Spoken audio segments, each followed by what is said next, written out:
This is one of the most, if not the most, divisive horror movies of all time. Maybe movies, honestly, this year especially. So today we're going to be talking about 28 years later. If you haven't seen it, just be aware there will be spoilers in this video. Some of the stuff I want to talk about, I can't really do it without it. So, and I don't really want to have to tiptoe around it. So, you were warned. If this isn't something you want to have spoiled, I suggest you don't.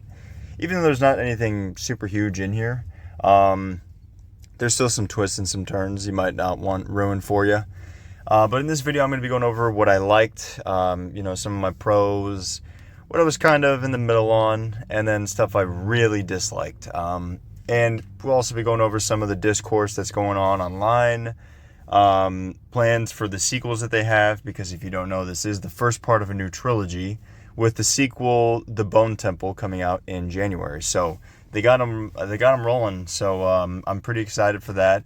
But before we get too ahead of ourselves, if you're new to this channel, I kind of do stuff more casual. I don't really like to have scripts because my whole point of this channel is to kind of talk and get all my thoughts out there like I'm talking to, one of my friends or something. Just have it be a casual, fun experience. Nothing too serious because I'm not super serious and I'm not an expert in any of this. So I don't really, have that kind of power. So we'll jump into the pros first, which I surprisingly do have a lot. I'll get that out of the way. I like this movie overall. I know, like I said before, this is a very split movie. I mean, you either like it or you don't, from what I've seen online. There's not really a mixed bag, and there's a lot of stuff in here that I thought was good. Starting out with The Infected. There's a lot I can talk about with The Infected. There's different kinds in this one. One of the things the director was talking about was how would The Infected evolve over 30 years. Well, nearly 30 years. In 3 decades is a long time, and evolution doesn't work that quick, but, it's a fantasy world. This is a virus that was created for this, so we don't really know. So I like that they went there and they took it in a different direction to kind of, mix things up, because if you don't know, 28 Days Later is famous for, mixing things up in the zombie genre. So I thought that was a really cool, unique idea. Basically, the infected are like more animalistic, or more like cavemen, honestly. Especially some of them even look like cavemen, specifically Alpha. If you know, he's the reason they're calling this movie 28 Inches Later. That's part of the discourse. But I personally enjoyed the take on the infected in this because it's realistic. This is a realistic world, and these movies are brutal and violent and unforgiving. So it makes sense that the infected aren't still walking around in clothes. I mean, they are rabid, like animals almost, or basically, they're living out in the wilderness. They have like packs, it seems. They have, as I said before, they have an alpha. They have a leader. Whereas the other ones, they have, faster ones still, but then they have some slow ones that crawl and are, slimy and gross. And there's a lot of cool stuff to do with that. Something else I really enjoyed was Spike's character. Child actors, for me specifically, are so hit or miss, and honestly, they can ruin a movie. And it's nothing against the children, because they're just trying their best, but sometimes it just doesn't work. They could be grating, get on your nerves, outright make stupid decisions, which realistically, sure, it's understandable, but it doesn't make it any less annoying. And this movie, I thought they were going to do that, specifically at one point. The general gist of it is, this movie kicks off with Spike getting initiated. They have this little community, and it's a rite of passage for a person to go out onto the mainland and, get their first kill or two. But Spike is about 2 or 3 years younger than when they typically do it, which is a key part of this movie, in my opinion. Spike's mother, Isla, is very sick throughout the whole movie. In the beginning, you're not really sure why. Cut to, he basically goes back onto the mainland with just him and his mom. And I kind of thought, I was like, I was starting to get a little mad. I was like, this is a dumb decision. I would never do this. But by the end of the movie, you realize why he's not by the end, but by a certain point, you realize why he's doing it, and you're like, okay, well, you know what? If I was in his shoes, I'd be doing the same thing. I have to admit. And like I said, this is pretty casual, so I'm trying not to be all over the place because every time I talk about something, I think of like, oh, I want to go off on that tangent. But yeah, I mean, Spike's character was just pretty awesome, which is good because I am assuming they're going to be basing this whole like new trilogy around him being the main character, which is, pretty key that he is a likable character. And I think he's a very good actor for such a young kid. So I'm excited to see what they do with him. Another one of the pros that I enjoyed, and I was about to touch on there, was the emotion that this movie had. I mean, I wasn't really expecting it because the first one is very good, but to me it's not that emotional. It's a different kind of like theme, in my opinion.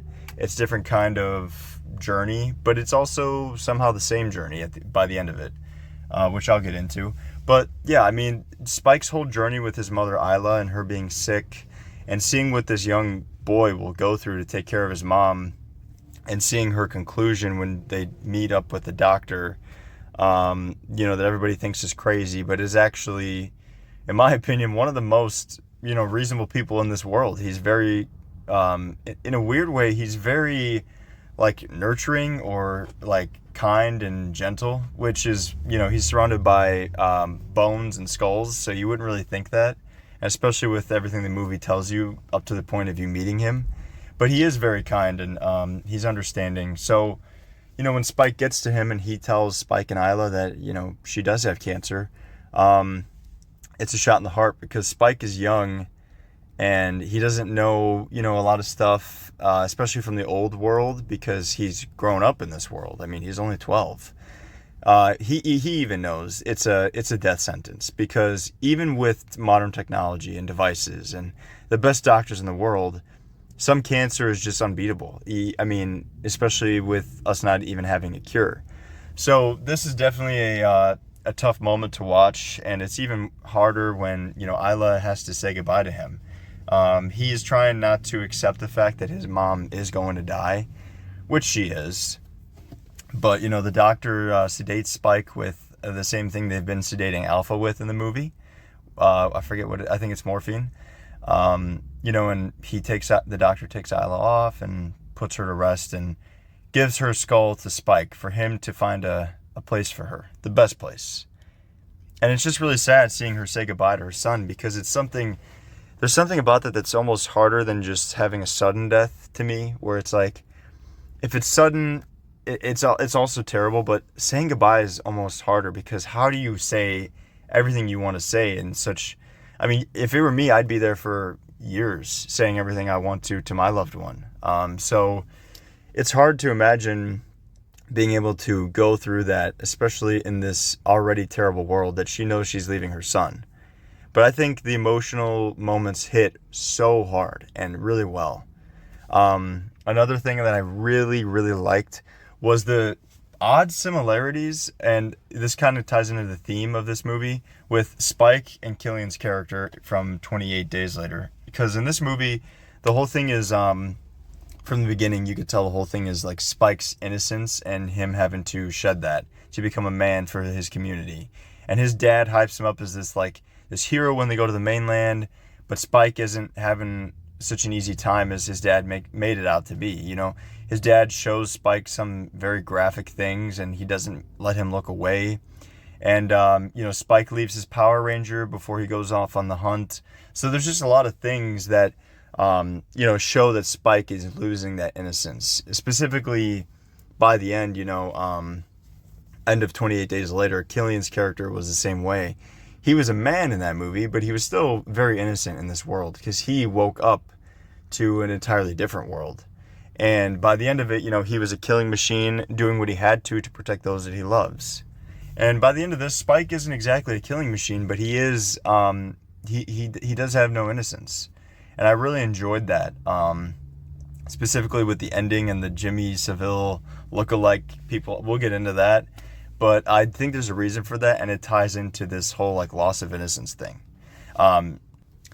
Another thing I really, really liked was the atmosphere and the sense of dread. I mean, some people, I've seen some of the discourse, they say that it wasn't scary, but to me, I was like, I was seeing this with my wife. I was tapping my foot, shaking my leg uncontrollably. Like, I was nervous. One thing about me is in horror movies, I hate the sound of like stomping footsteps. It freaks me out more than anything else. Don't know why, but it does.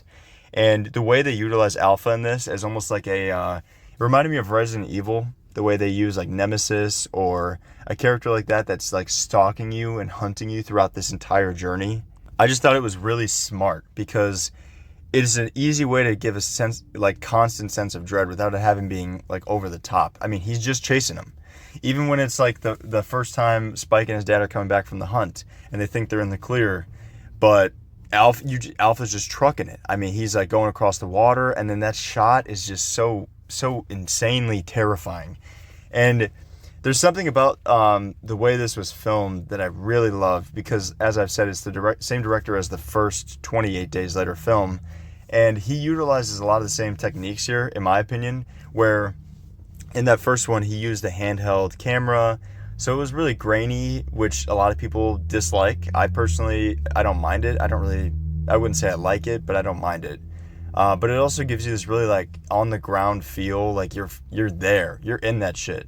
And he does the same here by utilizing iPhones. I mean, there's that famous shot, I could put it here, where, you know, they have like 32 iPhones basically circling this guy as he's, filming as an infected in the woods. But it's stuff like that where it's like, oh, why doesn't he just film with a normal camera? But I'm telling you, there's a lot of stuff in this where I feel like if it wasn't filmed on an iPhone, it wouldn't feel as raw and as like intense, because I was seriously tensed up throughout this movie. I mean, it really worked for me. The dread and the constant tension, I loved it.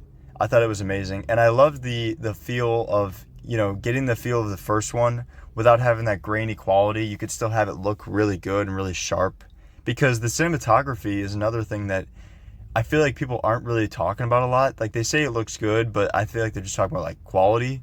And I could be wrong, but I just think the cinematography was awesome. There's so many shots that are like unique and just like, you know, some might say pointless, but I think it's just so stylistic and cool, and just like puts you in this world, like shots of wooden headstones or the silhouettes of the infected over the hill. Like, that is the silhouettes of the infected, specifically Alpha just standing there, is worse to me than just showing them up close, which they also do, but to me it's worse. So yeah, I think that about wraps up all the stuff I really liked about this movie. There's probably more, and I could probably go on, which I can if you guys want to see a separate video of that, of me just glazing this movie. But now I'm going to move on to the stuff I was kind of indifferent on or straight up didn't like. Now, some of the stuff I was kind of iffy on and didn't like were some of the filmmaking decisions, which I know sounds hypocritical and ironic considering I just praised the filmmaking and the cinematography, but there's weird things like when they shoot a zombie with a bow and arrow and it'll like freeze frame and then pan really quick to the side. I thought that was really odd, and my wife even agreed. It really kind of was like jarring a little bit, which people say the ending of this is jarring, but I kind of thought that was more jarring than the ending, because I was like, okay, what are we doing here? Like, what is happening?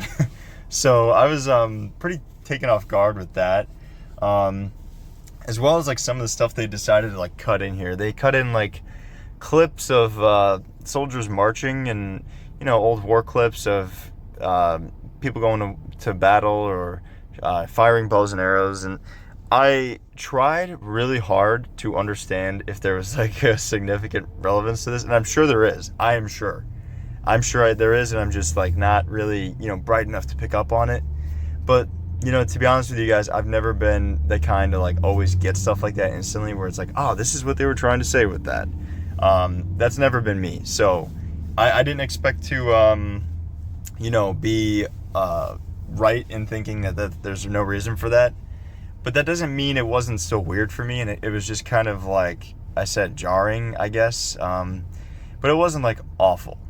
One thing I really, really kind of didn't like was the way they marketed this movie, I guess. I liked the marketing, but I think it's a little bit misleading. And while it didn't bother me because I still enjoyed the movie I saw, I think it'll bother a lot of you or a lot of people where they you see the trailer and you go into it thinking, okay, intense zombie movie or infected movie. Sorry, I know the fan base is very particular, but intense infected movie. A lot of cool shots, a lot of good effects, which is true, yeah. But it's not just that kind of movie, and that's where I'm kind of like, the trailers are misleading, where there's a character that's not even in a single shot of any trailer, to my knowledge. And I think some of the plot is just a little bit not what I was anticipating, I guess. And maybe I am alone in that. Maybe the trailers weren't misleading to everybody else. But to me, I was expecting something else. But luckily, I go into this stuff with an open mind. And I was able to be like, well, okay, not what I was expecting or kind of hoping, but also not terrible. Like, I could see, I could like this. And I did like it. Another thing that I thought was kind of odd, but I didn't dislike, was the ending. I thought it was very interesting, and we might as well get into this now. I guess there's no better time. The Spike is on his own because there is and I forgot to mention this, there is an infected that is able to give birth, actually, which goes right into that whole, differentiation and variations of infected. It's very unique, and I'm really glad they did it because I think it's going to set up so much more. I think this baby that this infected woman had, who is not infected, by the way, the baby is not infected. I think that baby is going to be very important in the next two movies because, like I said, she's not infected. So that might be a possible gateway to a cure for this entire thing. But yeah, I think it was very interesting how they decided to end this, because Spike is on his own after he gives the baby to his community. He drops off on the front gate with a note telling his dad everything that happened and where he is going to be and how he may return when he's ready, but for now he's going to go out on his own, which is pretty crazy for a 12 or 13-year-old to be going out on his own in this world where he barely survived it, or definitely would not have survived it without help. So it's a very bold choice, but I think I understand. Spike is just trying to be his own person, and he kind of, has nothing he has to say to his dad. He doesn't want to see his dad because his dad was cheating on his mom and basically just waiting for his mom to die. So it makes sense that he wouldn't want to see him. But he runs into some infected while he's on his own, and he kills a couple, but then he hits a barrier in the road, and he's got a lot coming at him. So this guy pops up, and those of you that see the movie know immediately it's the kid from the beginning. In the beginning of this movie, it's shown in the trailers, there's some kids watching the Teletubbies on the TV. One of them his name is Jimmy, and basically everyone in the house gets massacred besides him. So he runs to the church outside of the house and finds his father, who is ironically a father, and his dad is oddly calm. He's actually saying this is a good thing and we're saved, and just kind of going nuts, honestly. So he gives Jimmy his cross, and Jimmy runs off as his father gets torn to shreds above him. Jimmy is hiding in the grates of the church beneath, and he's asking God, why have you forsaken me? Why have you done this? So when we meet Jimmy again, he runs into Spike, and you can tell it's him because he's got the blonde hair. He's got the cross necklace, although it is upside down. And oddly enough, he's dressed like the late night host Jimmy Savile, British late night host, who in his post-death was found to be a horrible predator and assaulter. So it's a very interesting choice, but I'll get to that on why I think the director did that. I think it is purposeful, but they offer to save Spike. They're like, those are some good kills, but you mind if we jump in? Because he's got a whole team of people dressed like Jimmy Savile in different colored tracksuits with different sorts of weapons. And they jump down and they just massacre the zombies, Power Rangers style. And you may think I'm over-exaggerating, but it is literally Power Rangers style, which is also intentional, in my opinion.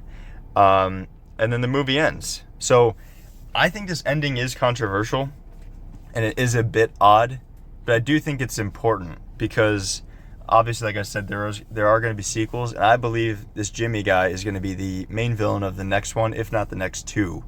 In my opinion, he's clearly a cult leader with the upside down cross. The personality he gives off, I mean, if you saw the movie, you just get a weird vibe from this guy. And the people that are all dressed and looking exactly like him, adorned like Jimmy Savile, who was an evil person, all point to the signs that he's probably an evil cult leader, or at least an evil guy in general. And I think that's exactly why the director included the part where they are dressed like that. I think that's the intention, to tell the audience without telling the audience, like, hey, yeah, he saved this kid, but that might not be a good thing for the kid. So, it leaves you on some tension. And the thing I like about this ending is it could be taken as a good or bad ending. If you don't know about Jimmy Savile, or if you don't put those dots together, or if you just don't even want to believe that, or believe that theory that I have, or that I'm sure many other people have had by now, that's fine. It could be a good ending for you because, Spike gets saved. He's getting picked up by this group that knows how to kick ass. I mean, he's going to be good. He's in the clear. But, if you're in the camp that I am, which I believe I am right, not to be too cocky, but I think Spike is in way more danger than if he was just on his own with the infected. So I think it's going to be very interesting. And one thing I mentioned earlier that I'm going to bring back is Spike's loss of innocence. I think it comes to a head here, which is another reason why this ending isn't just outright awful for me. I think it's interesting how, Spike leaves his red Power Ranger in his room when he goes on his first hunt with his dad, and you're wondering how that's going to come back. Because obviously, Power Rangers and toys in general are very childish in nature, and I think it showed a sign of it was a symbol of innocence for Spike. And then by the end of this, these infected people are getting massacred Power Ranger style right in front of Spike by presumably bad people. So it has me feeling like that is a clear sign that Spike's innocence is just completely lost and out the door. And I really like that take because it's very subtle. And it's kind of not as in your face as Jim's was, where he's just, going around hacking people up, and you're not even able to differentiate him from an infected.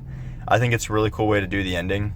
And I kind of think the director, he knows what he's doing. So I know a lot of people are upset at it, but I say just give it some time. I think this whole trilogy, that's the thing. People like stuff planned out, but then when things are planned out and they don't get all of it at once, they hate on it or they get confused. And I just think, me personally, I'm going to be positive and hope that there's more in the next two that'll just bring everything together. Because there's movies like that where you see something, you're like, that was shit. And then you see something else, you're like, oh wait, you know what? They actually elevated this and made it better. And I think they knew what they were doing. And I think that's what's happening here. So I say, everyone's entitled to their opinion. And I like hearing other opinions. So if you disagree with me, or if you agree, or whatever, please let me know below, because I would actually love to have a discussion about this. Like I said, I'm treating this channel like I'm just talking to a friend. So hopefully we can, talk about it and just kind of nerd out over topics we like. But I don't think it's that bad of an ending. Something I will say I kind of disliked was the use of Aaron Taylor Johnson's character, which could be mitigated with the next two. I understand that. Like I said, I'm hopeful that the next two will tie a lot of stuff from this first one into it, and it'll just be a nice, complete circle. But his character, the way they showed him in the trailer, I was expecting a lot more, and we got a lot less. I mean, after the first act, or the first, half of the movie maybe, he's not in it at all. So, and they kind of did the same thing with Ralph Fiennes' character, the doctor, just in reverse, where they don't show him, and then they show him, and then that's all you get. So I don't know. I thought it was an interesting choice, but it's just not something I liked. And that mixed with some of the camera work, I would say are two things I didn't like. Other than that, I have no other real complaints. I mean, I enjoyed this movie. I enjoyed the story. Some people say it was bland, or we've seen it before, they've done it before, but I'm a person who's in the camp where it's sometimes a movie's a movie. I mean, I understand wanting more and having high expectations for things, which is great, and people are entitled to that.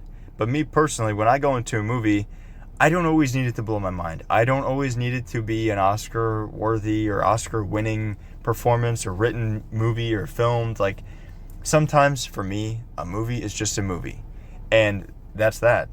Sometimes I want to go to a movie and just enjoy myself. And most times that's what I go in with the thought of doing.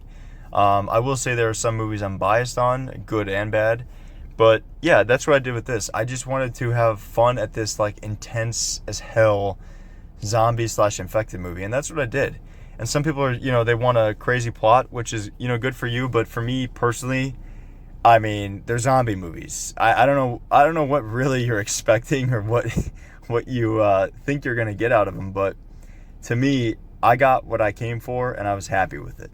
Now, I'm going to be going into what I believe will happen in the sequels, or at least some theories that I have, or just thoughts that I have in general, because as you may or may not know, Cillian Murphy's character Jim is confirmed to return, I believe, in the next one, if not, definitely the third. That sets up the door for a lot of stuff, because last we saw Jim's character, him, Selena, and Hannah presumably get saved at the end of 28 Days Later, and everybody has been wondering, where are they in this world? Are they still alive? Are they still together? What are they doing? Are they running a cult too, like the Jimmy guy? Are they leading a military squad, or are they just living peaceful lives? Because, the rest of the world is going on as normal. And I think it's a lot of interesting questions, but I don't think it's going to be something as easy as like, they're just living lives like normal in America or somewhere else in the world. And I also don't think they're going to be cult leaders or anything like that. I've seen theories about that. That is just ridiculous to me, because if you've seen the first one, that's nothing like their characters, and especially after what their characters went through, I don't imagine they'd want to be doing that or being like those kind of people. But hey, I could be wrong.